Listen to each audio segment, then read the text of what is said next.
आज बनाएंगे हम भरवा करेले, वो भी बिना धागे, बिना झंझट और बिना कड़वे।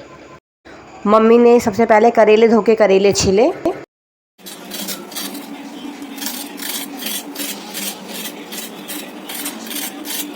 बड़ी ज़ोरदार आवाज़ आ रही है। करेले की यह आउटर लेयर जो है ये भी मसाला भरने के काम आने वाली है। अब करेले के अंदर के बीज और अंदर का सारा मटेरियल बाहर निकाला और इस तरीके से इसको मसाला भरने के लिए पोला कर दिया। आप इस तरीके से भी कर सकते हैं, आप चीरा लगा दीजिए और अंदर के बीज अपनी सुविधा अनुसार आप बाहर निकाल दीजिए। क्योंकि हमने धागे वगैरह का यूज़ करना नहीं है तो इस तरीके से ये पोला हो जाएगा और तलने में, डीप फ्राई करने में इजी रहता है।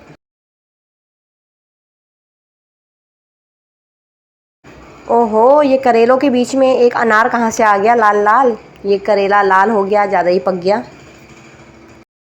मम्मी ने सारे करेले का जो आउटर लेयर है वो हटा दी, अंदर का जो मटेरियल है वो हटा दिया और सारे करेले हमारे तैयार हो गए तलने के लिए। मम्मी ने बहुत सारे करेले छील दिए। तब तक मम्मी को ध्यान आया कि चलो मैं सामने वाली आंटी जी के लिए भी 2 भरवा करेले बना दूं। फिर मम्मी ने 2 करेले और निकाल दिए। चलो मम्मी जब तक करेले छीलती है मैं तब तक प्याज की तैयारी कर दूं। ये मैंने प्याज को काटा, उसके बाद कद्दूकस कर दिया। अब करेले छील के और करेले के छिलके दोनों तैयार हैं और साथ में मसाला स्टफिंग के लिए प्याज भी तैयार है। तो फिर भरवा करेले बनाने का सबसे आसान तरीका यही है कि इन पोले करेलों को सबसे पहले अलग से फ्राई कर दो। चला लो।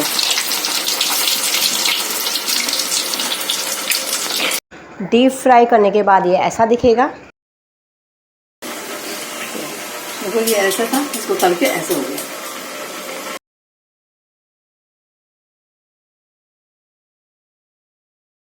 हमने सारे करेले तल दिए। अब प्याज की बारी। मुझे मेरी उषा मौसी ने बताया था कि अगर प्याज फटाफट आपको फ्राई करने हैं तो उसमें हल्का सा नमक डाल दो। बस इसको हल्का ही भुनना है ताकि इसमें मिठास रहे। जो एक्स्ट्रा ऑयल है उसको निकाल दीजिए। अब बचे करेले के छिलके, अब बचे हुए ऑयल में उसको फ्राई करेंगे।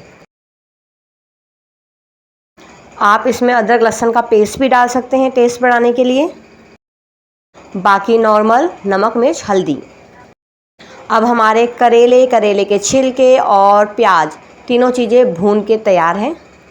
अब डालेंगे हम इसमें करेले की शान अमचूर। ये मिलाया हमने अमचूर और मसाला रेडी है और भर दिया हमने इनको करेलों के अंदर। हमारे यहाँ के करेले वैसे कड़वे होते नहीं हैं, पता नहीं मेरे पापा कितनी अच्छी दुकान से लाते हैं इतने मीठे करेले। और एक बार हम गांव गए और सफ़र में जो करेले ले गए थे बच गए। हमने जब वहाँ खिलाए तो मेरी मौसी कहती, हाँ ये करेले हैं, ये तो कड़वे ही नहीं है बिल्कुल। नाउ भरवा करेले इज़ रेडी। मम्मी ने कहा ये सामने वाली आंटी जी को भी दे आओ करेले। चीनू उनको करेले देने चला गया। और हाँ, मैंने एक्चुअली करेले खाना उन आंटी की वजह से ही सीखा था। सबसे पहली बार इन आंटी जी ने ही मेरे लिए भरवा करेला भेजा था और मुझे तब से इतने अच्छे लगे करेले, तब से मैं करेले की शौकीन हो गई। हमारा भी खाना खाने का समय हो गया। हमने भी एक एक पीस करेला चखा। It's very delicious.